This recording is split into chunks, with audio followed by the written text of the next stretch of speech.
नेपाली महिला क्रिकेट टोलीका लागि अन्तिम केही महिना सुखमय रहेन।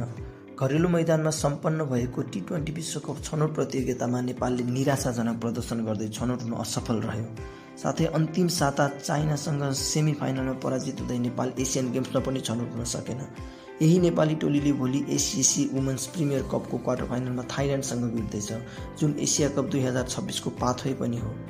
एसिया कप 2026 मा छनौट हुन नेपाललाई भोलिको खेल जित्नै पर्ने हुन्छ, तर थाइल्यान्डसँग नेपालको रेकर्ड खासै राम्रो भने छैन।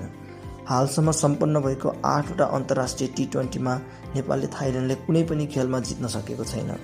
अन्तिम पटक नेपालले थाइल्यान्डलाई 2011 को एसिसी वुमेन्स टी20 च्याम्पियनसिपमा हराएको थियो।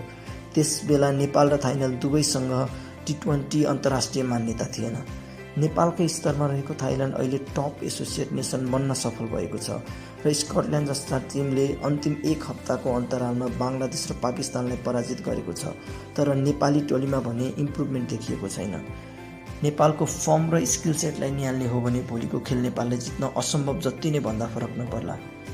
के नेपालले भोलि चमत्कारिक जित निकाल्दै थाइल्यान्डसँगको हारको श्रृङ्खला तोड्ला या थाइल्यान्ड पुनः नेपालमाथि हावी होला?